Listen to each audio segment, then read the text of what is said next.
So 2025 has come to an end, and now with 2026, so it is best for me to do a recap of the movies I watched in 2025 and rank them. Also, before I go any further, guys, these are my opinions and this isn't 100% fact. So don't take this video too personally if you disagree with me. Also, hot take, fish.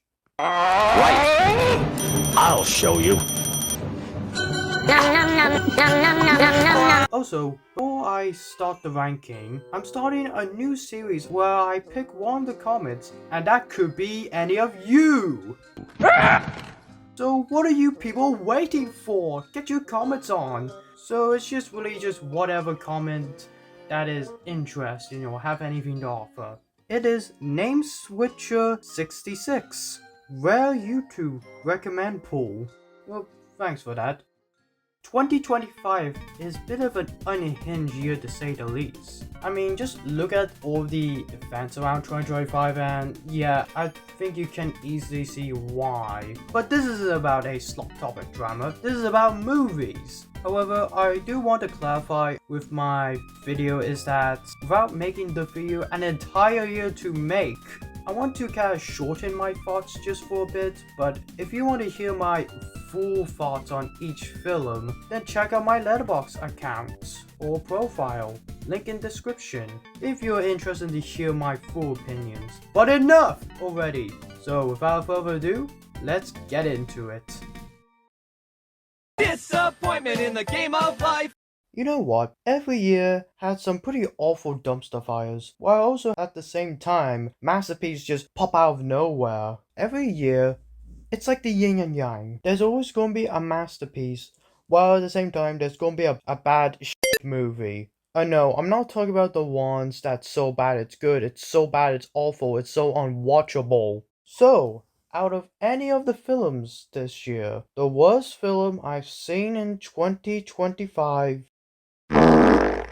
Yes, this movie. This has to be like one of the dumbest movies I have ever seen, and it's not in a good way. So basically, Amy Schumer, and no, I am not referring to the character, it's Amy Schumer. And the whole joke is that she completely lies that she is pregnant the entire movie. And there's not a single good reason why we should care about this. Also, the lie with you cliche, and Amy just gets scot-off away free. So the whole build-up of this whole film is pointless, and she gets zero consequences for that. It also doesn't help that I don't find the humor funny. I mean, for fuck's sake, Amy Schumer make those vagina jokes, and they were never funny to begin with.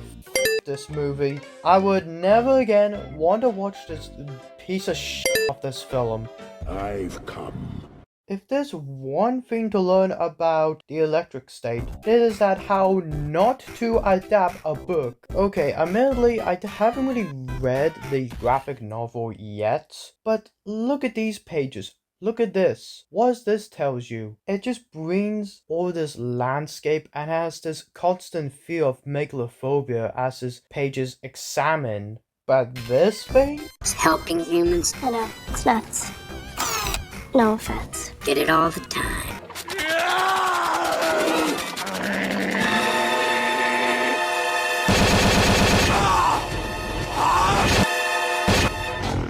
This look like some kind of like parody commercials, but no, it actually exists.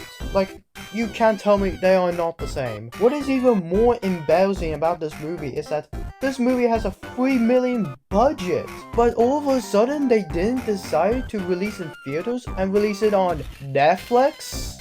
Why? Doesn't make any sense. Jeez, it's no wonder why they put Netflix, you know, the dumpster low quality place as most people associate with Netflix. Like, why would you ever put your $3 million budget movie on a Netflix streaming service when it should be on the movie theaters? But okay, maybe looking beside the budget, how about the rest of the movie, right? Is it good? Wrong. I'm not looking at art. I'm looking at a bunch of executives being over ambitious of, look guys, look, we have Chris Pratt, your favorite actor. so let's copy the MCU. Look at the cool action scenes and hilarious comedy. You think this is cool? I think not. It's a disaster from start to finish. So by the end of the day, what's this movie even made for? Marvel fans are not gonna like this, which is me. Action flick fans are gonna chop it up as a mediocre movie. And the people who like the graphic novel are gonna be baffled by the switch up in genre. So the film just didn't win anyone and just fails on every level. The electric state is a crime against humanity. We've got to move it, move it.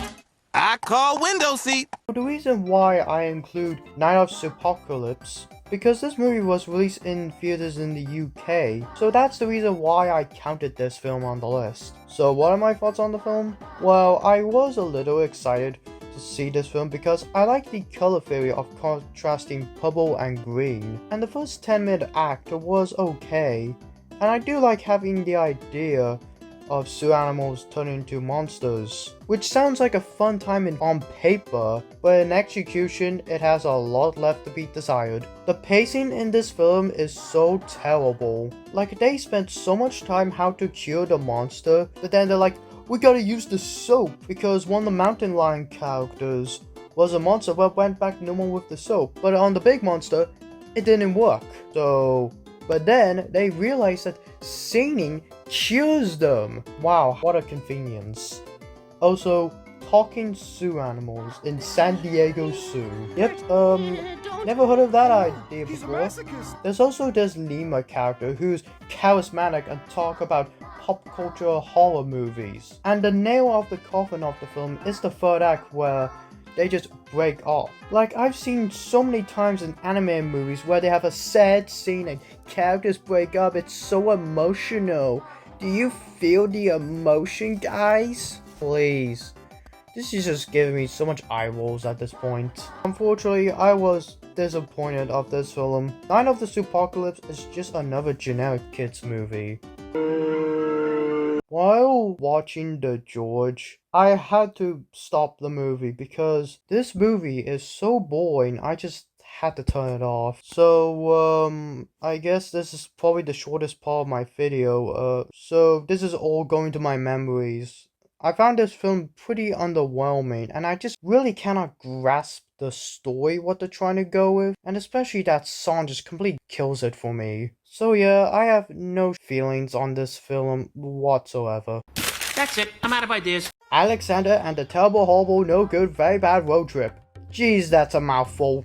This film is based on a sequel that nobody asks for, but it exists, I guess. I get that Alex is just a kid, but man, the way the writers written him is just so annoying. Like, he is constantly telling everyone that he needs to, in the scene where he needs to go to the restroom, and he shouts for some reason while the skunk was there.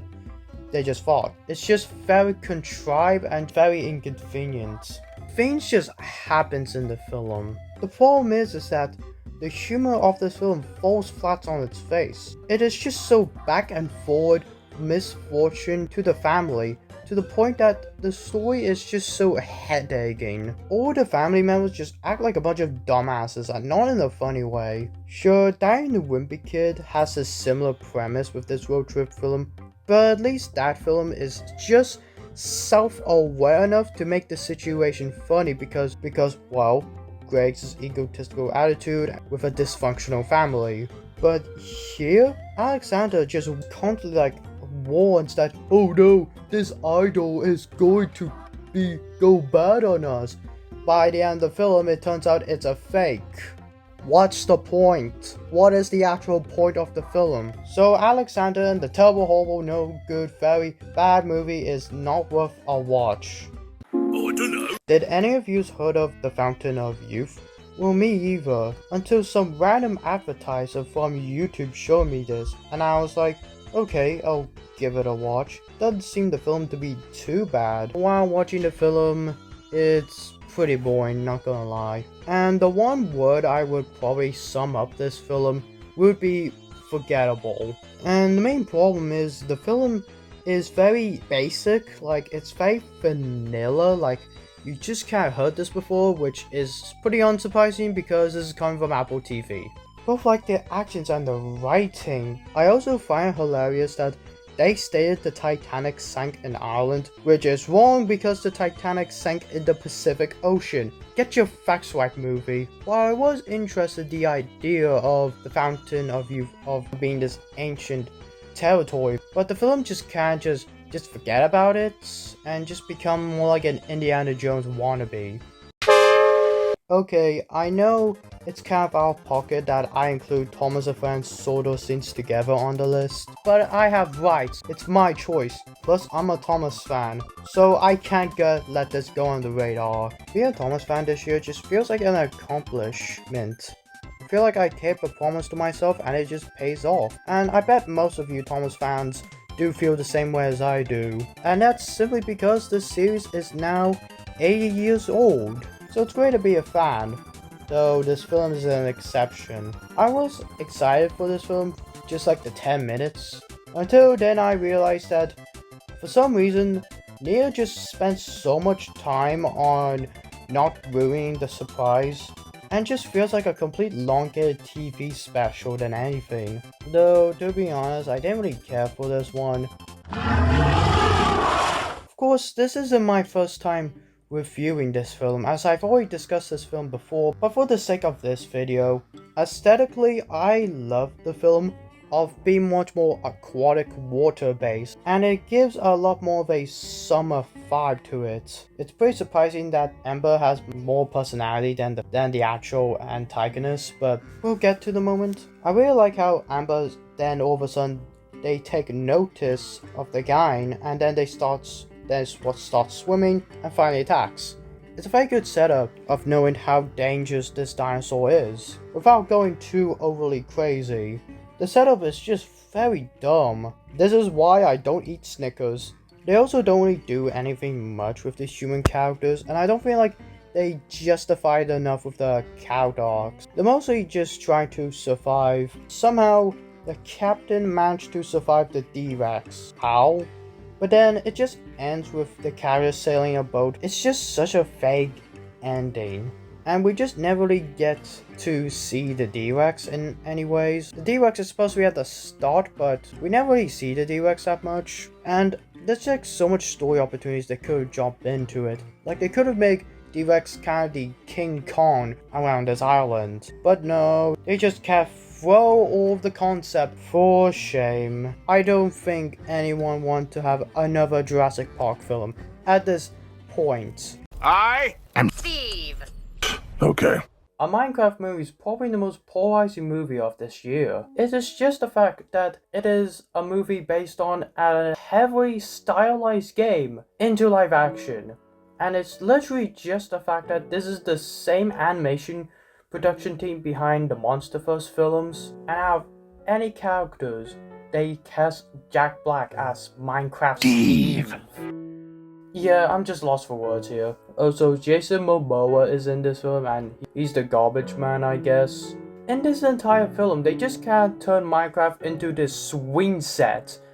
And while for my experience of the Minecraft movie is an absolute 10 out of 10, I can't say with the rest of the film. Its all sole purpose is just really to make you laugh, but other than making you laugh, you really just get a pretty surface level story. Though I will give this movie points. My goat Dan TDM and Technoblade is in this film. Whoa, is he some kind of king? No, it's a legend. toothless. I have mixed feelings for the How Do You Train Your Dragon remake. In one hand, I don't want to call this movie bad because for what it's worth, there's a lot of production value in this film. And for what it is very stunning looking. And the fact that they go all the way to go and film Ireland. And the funny thing is, I've been these places many times before, which I do appreciate that. And it's also that one of my family members actually worked on the film. So in that regard, I can't really be too hard on this film. However, another part of me is hesitated to call it good. This movie is 2 hours long. And while the story is faithful, however, I feel like this is one of the main examples that the story is just a bit too faithful. Like, they have the exact same beats and shots and scenes throughout the film, the exact same script. Problem is that if you're being far too faithful to the story, then what's your point then? It just kind of feels a bit aimless. And while it feels good in a cinema, but in a TV screen, it just feels kind of a bit of an afterthought. Why would you watch this film when, you could have watched the original one, which has a much shorter timing and arguably looks better than the remake? I mean, that's my opinion, but still, point stands. Big pencil, SpongeBob, okay. Search for SquarePants is a passable movie, I guess. Like, the idea is not that bad. I will say that the underworld aspect is kind of fun, and by far, Mark Hamill as Flying Dutchman is the best part of the movie. No, in fact, the Flying Dutchman is the best part of the film. They really try to go out of making the Flying Dutchman as this mythical character, which doesn't really get explored that much. Even he has a party crew with his servant Bob. The story of it is kinda okay, I guess, but just kinda rushed, especially like when I get to the third act of the film, I'm like, okay, I'm just wrapped up. And some of the humor is just kinda a little hit or miss for my liking. Some are just like lowbrow baby humor, but I will say there are some humor that I did enjoy. And while yes, this movie isn't going to blow your socks off, but at least it's better than the other two dumpster fires. Oh wait, there's Ice Spice in this movie. Yeah, minus points from that. I am sick of sex. Come on, guys. Fixed is not that bad. Cartoon community. While sure, the humor is pretty lowbrow, I'm not gonna lie, and yeah, some of the jokes are just not really that funny. It's just like sex jokes, toilet humor, and poop humor. The whole setup of Bull drinking the Kool-Aid is just really dumb and stupid. However, the reason why this movie is ranked so high on this list, I know, I can't believe I just ranked this movie higher than the How to Train Your Dragon remake, I know. But the reason being is because despite the humor, if you look past the humor, what you get is actually a pretty decent story of Bull confessing his insecurities of, well, him getting neutered. And he really wants Honey to be his wife. Not because of like any sexual or freaky reasons. Bull is trying every way and every regard trying to win over Honey. And you could tell that he is actually really trying about it. And that's also because he has a lot of his self-doubts. I mean, he's a pit bull. Sterling is a much more faithful, more popular dog. But he's so snarky and absolutely unlikable. And every time you're rooting for Bull to fall in love with Honey. So overall, Fix has a lot of flaws that holds it back for me, but at least it was made for good intentions. Which I really cannot say the same with most of the Sony movie lineup. You have to stop calling them terrorists. Captain America Brave New World is alright, I guess. It just feels like a DLC pack and not really a worthy addition of the MCU. I mean, the only progress is Sam taking responsibility for Steve Rogers after his passing. It's just a lot of the scenes are, I don't know, just kind of unmemorable, not very memorable to look at. Oh yeah, I forgot. Hulk is red now, and this whole movie is surrounded of America propaganda. Yippee! So yeah, to be honest, I don't really have much to say about Captain America Brave New World. It's just kind of a whatever movie. Plankton? It's Plankton. When I first saw Plankton the movie, I thought it's gonna be just another pretty crappy SpongeBob movie with literally no substance. But fortunately, it's not like last time. For once, this movie actually has a plot. And it's not like, what if SpongeBob and friends are superheroes at the third act of the movie and they are suffering in the apocalypse? What if SpongeBob rescued Gary at Nickelodeon advertising Coral Camp? What if Sandy saved Bikini Bottom and find her generic family and the villain is Nickelodeon themselves? As this movie ties in with Plankton and Carrots' relationship, they're pretty executed, pretty alright. And there are a lot of homages, and even a fully 2D animated segment is very neat. Though I do have a few problems with the film, such as the pacing. I feel like the pacing could have been shortened a bit. Some of the animation looks kinda cheap at points. Some of the soundtrack is kinda catchy at best, but some are just at worst. While this film didn't exactly blow my socks off, but at least it is a worthy addition unlike those two dumpster fires. Click leave on porch. Your subordinates will be reported to DoorDash HQ. You know what, I was pretty excited for Thunderbolts, and it just kinda turned out alright. I like the characters, plays into the dynamics with it, the flaws, though I can't really say I love it. I found the story just a little surface level, just a bit for my liking, but thing is, at least I'll give you a sticker star, unlike last time with Brave New World. 11. I enjoy watching Death of a Unicorn. I really wish more movies could go and plays into this mythology aspect. I really do dig in of the premise of Ant-Man running over a baby unicorn, and the parents get pretty pissed off, and most of the celebrity cast were killed off. Pretty interesting, this part of the artwork, as you can see right here in the film, is based on a real artwork from European. Wait a minute, this movie is set in Canada. I don't know why they chose Canada of all places, but I mean, it just kinda worked as it is. I mean, they just kinda did fictionalize it anyways, so I'll just let that slide in.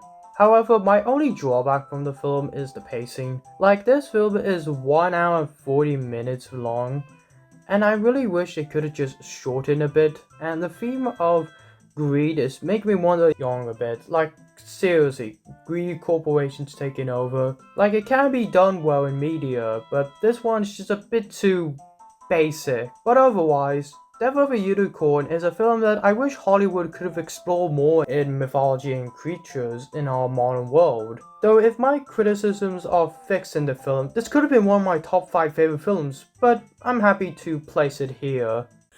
Look! Train!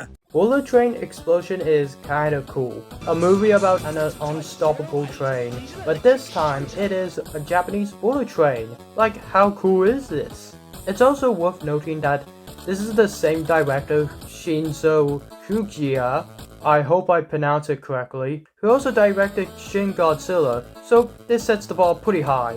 Takechi, who is the main protagonist of the film, of his love for railways and his deep knowledge of it, and he always gets everyone safe, which is an noble hero throughout the entire film. Then there's the terrorist, Ikawa, who she wants to destroy the father's legacy by committing terrorist attacks. And I was just so engaged by the climax of the final film, and it's worth noting about the practical effects as well, which I definitely have to commend that. Bullet Train Explosion did not disappoint me. I'm glad I watched this film. Wait, excuse me? Who is this? Who is this? I need the greeting code, Bob. Oh, fuck. So, funny story is that one of my cousins actually did recommend me to watch this film in theaters. I don't know what am I getting myself into, but what I got is an immigrant story. Why do I never really do any of these actions or throughout end the film? But it is a film that probably everyone needs right now. Just the amount of violence and tangled messes that humanity's gotten into, and pushing back against the government for freedom rights. It is a very important message, especially for this day and age.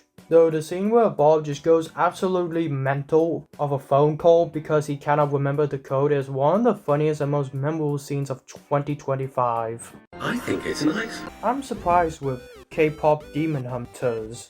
I honestly don't know what to expect when going to this film, but yep, you know what? It's pretty good. The action scenes are enticing, the comedy timing hits, and the fire soundtrack, Soda Pop, Golden, and what it sounds like, that's what I call a banger, and entertaining characters. So yeah, I have a fun time with this film, and I don't think I need to go any further what already have been said, though it is the most popular movie on my list as well.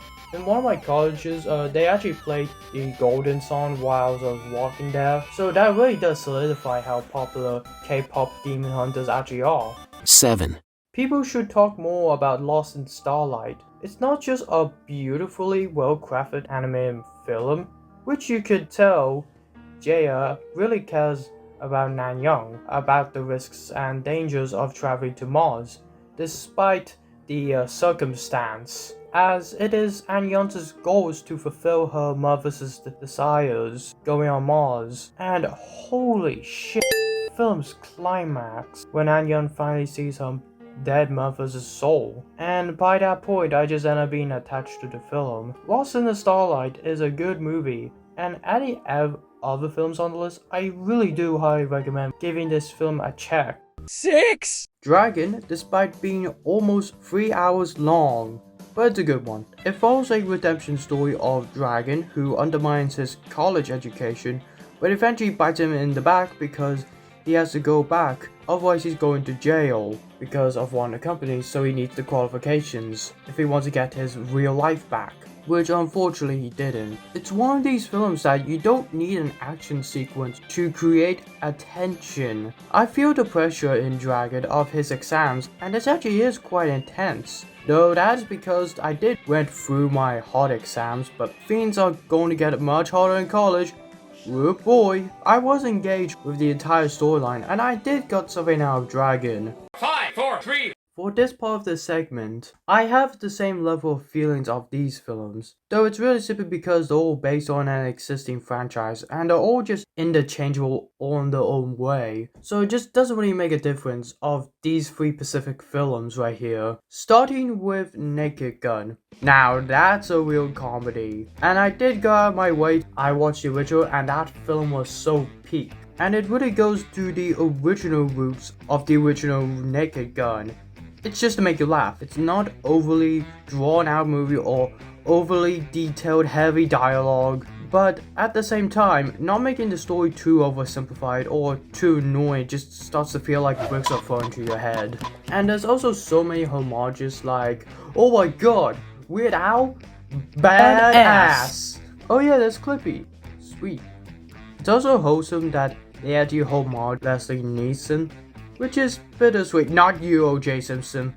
Not you. Now with Superman, for being a reboot, it's great. And I've already done this in my movie review, but some of my opinions did actually slightly change, where I'll get to in a moment. But for the purpose of this video, this is a great introduction for Superman for the new audience. And David Cornsweet is by far the most expressive Superman we ever have. This film perfectly captures and describes Metropolis, and with the fantastic CGI quality, it makes you feel like you're flying with him and doesn't undermine the theme of Superman's hopeful gift. You really can tell James Gunn really knows Superman and what Superman stands for. Though my only gripe with this film is Lex Luthor's character. Now, I'm not saying Nicholas Howlett is a bad actor. I think he's great as Lex Luthor, but what I'm saying is that I think Lex Luthor's character isn't as interesting as other iterations of Lex Luthor's. I do agree with Jumpsaucer's take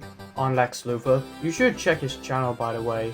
He's mostly just really envy towards Superman, and that's kind of his motivation rather than maliciously hunting for Superman. And plus, the review of Ultraman of being a copy of Superman is kinda unexplained, but overall, Superman is a wonderful addition to the DC movie lineup, but hey, these idiots didn't notice me!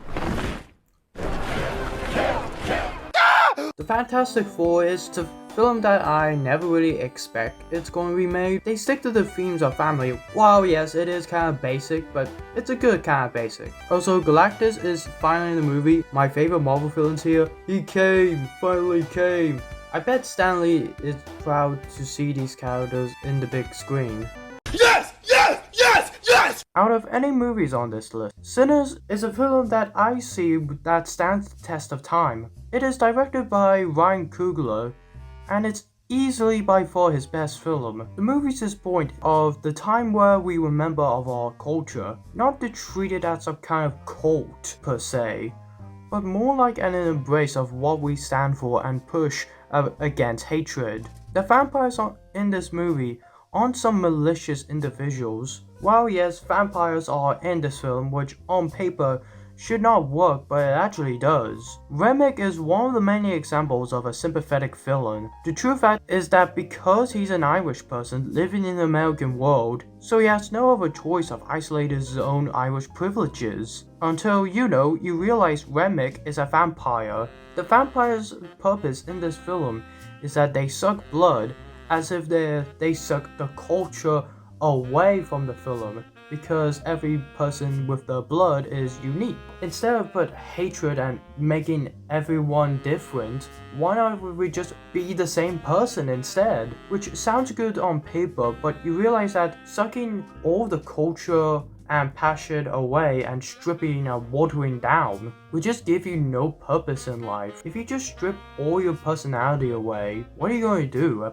Just do nothing all day? As human beings, we are more likely designed to do kinesthetic or activities, because that's what keeps our brain processing. Now, I could go on and on and on, and I know I maybe am simplifying this, but it really goes to show how really clever this movie really is with its writing. And man, I could go on and on how deep the writing is, but regardless, Sinners is the best movie of 2025, but it's not my favorite movie of 2025. Dogman is a cinematic masterpiece. I am so happy this film got an adaptation for being the first movie of 2025. One of the best starting points I ever have. What makes the movie so likable are the characters are much more fleshed out than the books. They delve into themes of self-belonging, isolation, and coming of age. All themes are incredibly relatable. It fits so perfectly well with a Dogman story, because no matter how goofy Dogman can get, he really does have a heart. Also, P.T., other than Pete Davidson's best role, is an incredibly relatable character of P.T. getting mistreated of his own father and his quote-unquote evil deeds. When he made Lil P.T., it reminds P.T.'s his childhood. By the first sight, he just didn't really care for Lil P that much, but until over the course of the film he started to care about Lil PT and letting go of his past so he would have a happy life. This is such an incredibly well constructed film that I wish that so much other films could reach this level of relatability and connection. The world. This world has a lot of problems, but it can never be a horrible place, because you're in it. Beautiful.